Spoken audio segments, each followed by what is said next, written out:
What's going on, YouTube? It's your girl, the Awesome Trucker. Y'all, I know I ain't made a video in a while, and this is just one random video before I went to bed. Y'all like my Carol Baskin? Carol did it. Anyway, free Joe. Y'all, let me tell y'all about this unwrapped life. It is not easy. Not by a long shot. I recently paid off my truck. For those who do know, those who don't, that girl got them papers. So no more paying pimping, or so I thought. Y'all, lots been going on. So long story short, paid off the truck. Been having astronomical breakdowns, like not cheap ones, like 9,500, 13,000, doing this, doing that, like not cheap repairs. And it's been rough, but I've been getting through it. I've been paying them because I know, with my $13,000 bill, it was more or less a lot of engine work. I had multiple leaks, stuff like that, oil leaks, just getting different repairs done. So majority of that went to labor costs, and the rest of it went to parts and or miscellaneous items to fix what was wrong with my engine, because I do have a 2015 Freightliner Cascadia. When I purchased this vehicle, it had 206,000 miles on it. Now I am at like 608,000, but I just recently had to get a new ICU. Is it ICU? Yeah, ICU put in. For y'all that don't know, my speedometer wasn't working, so it wasn't properly tracking my speed. So it would be throwing red flags to safety, and safety will be calling me like, hey, you're speeding, or hey, we caught you doing 80 and a 60 type deal. And I'm like, there's no way. I got a camera in my truck and everything. So if y'all quote unquote caught me doing 80 and a 60, why didn't y'all call me before? You wait to such and such time to say, hey, it just came across the computer that we seen that you was doing 80 and the 60. And I'm like, there's no way possible my truck don't go that fast. So we found out the issue, which was my ICU, which was not properly working for my speedometer or whatever. So got that replaced. Soon as I got that replaced, like, I don't know if it backtracked. I don't know what happened, but when I tell you safety has been calling me, like safety has called me 3 days in a row, talking about I had 142 speed violations. I'm sorry, not 142, 124. I had 124 speed violations that they caught, quote unquote, on a machine. Now, this is the tricky part, y'all. My Wi-Fi on my machine hasn't worked in months. Although I did take it to the terminal and they did quote unquote fix it, my Wi-Fi hasn't been working, so it won't log me properly. Like, I can log in, I can start driving and stuff. Sometimes it'll shut off and shut on. Sometimes the Wi-Fi won't come on for like 2 or 3 days. The longest it's gone, a couple of weeks, the Wi-Fi will not come on my machine. So, but it'll still track me every day. So I'm thinking, okay, cool. Safety called me and said, hey, you got 124 speed violations, and they're all just posted speed limits. Like, it says you're going over the posted speed limit. I'm like, where? How? She said, like, the lady at safety that called me and was speaking to me, she explained to me, hey, going 5 or 6 miles over in a commercial vehicle is one thing, but going 20 over is another. I said, where was I going 20 over at? She said, California. So the speed limit for commercial vehicles, most of y'all should know or don't know, is 55 miles an hour through the whole state. And she said I was doing 75 in California. I was like, prove it. Prove that shit. Prove that I was going 75 in California. We'll talk.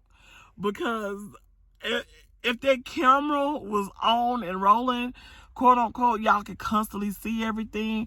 My thing is, y'all would have been there, saw me doing 75, so you say. And I would have been got in trouble. You get what I'm saying? So, and y'all, the series of phone calls coming from safety stems from when I was in a dock door the other day. I picked up a load in Linwood, California, taking it to Bethlehem, Pennsylvania. So it's a 40-hour trip. It's gonna take me 4 days to get there. So I was picking up my load. Now, no, this load was 2 days late when it was given to me. So I was picking up the load, sitting in the dock door, parked, truck off, sitting in the front seat, waiting to get loaded. Y'all, the guy that was next to me on the right side pulled out and hit my truck on the passenger side. And then it was an Indian guy, so he really didn't speak too much good English. And then he acted like he didn't know what I was talking about. Like, he was like, what happened? Didn't nothing happen? There's no damage. I'm like, you trying to play me? Like, y'all, he tried to play me, talking about he didn't know what I was talking about. Like, he didn't pull out. Him and his teammate was in the truck. They didn't, like, he's acting like he didn't pull out and just hit my truck. So I said, you know what? I asked him for his information. He didn't give me his information. I said, I'm calling the police. So when I said that, then that's when he wanted to exchange insurance and stuff like that. So they end up leaving the scene. But, the funny thing is, he never gave me his name or nothing like that. So the funny thing is, me and him picked up at the same place. So I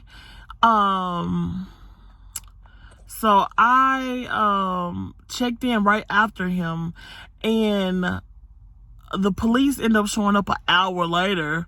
LAPD for you. So I was talking to the police. He showed up or whatever.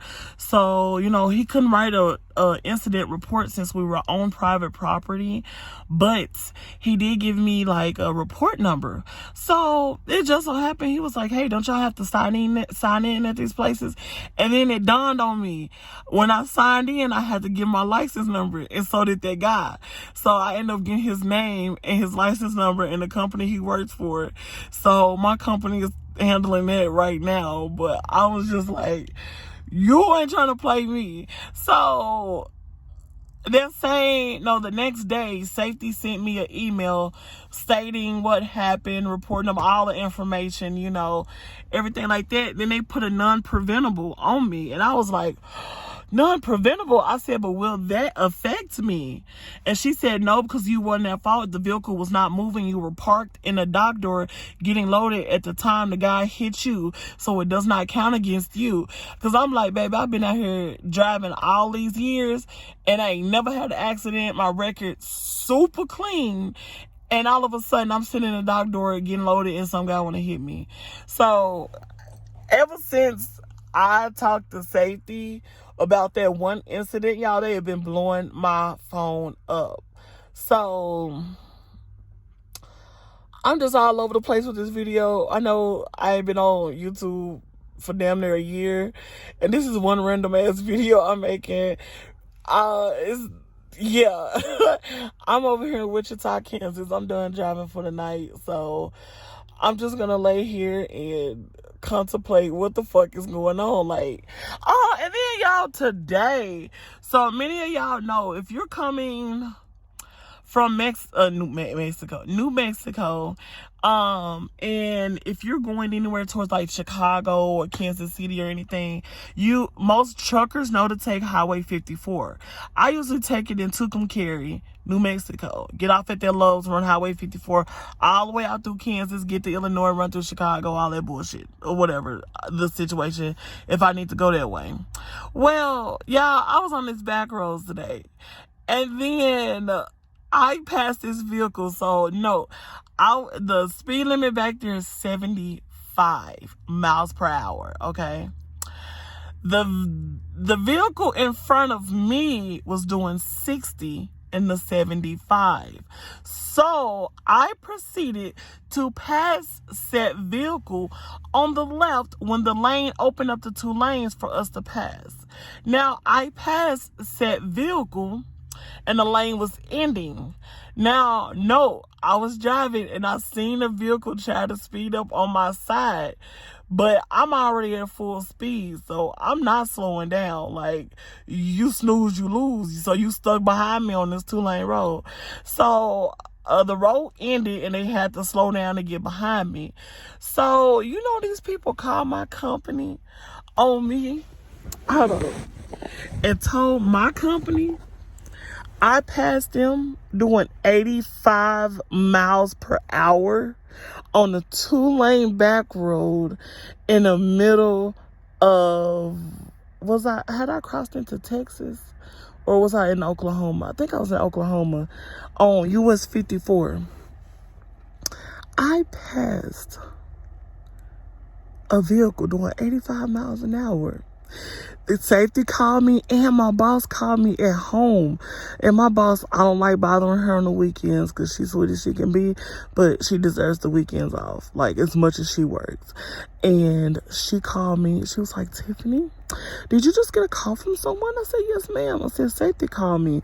And they said that someone called them and told them that I was, quote unquote, aggressively driving, following them too close, and also I passed them doing 85 miles an hour. And I was like, how? I said, I got a camera in my truck. And I talked to the lady at safety. I said, y'all run through this camera and y'all call me back if y'all got a problem. Otherwise, I was doing my job the right way. So you can't sit here and say that I was aggressively driving, that I was on your tail, and that I passed you doing 85 miles an hour. Y'all, I don't know what entities out here in the universe is trying not to see me succeed now that I got this truck paid off. But the devil is a liar, okay? So anyway, I'm not going to keep y'all long because I really got to go to bed because I got to get up hella early. So I got another 1 billion miles to drive to Pennsylvania. But anyway, you guys, it was just good making a random ass video. But I'm going to start making more videos because I have embarked in new endeavors in my life. So with that being said, I will talk to you guys soon. Bye.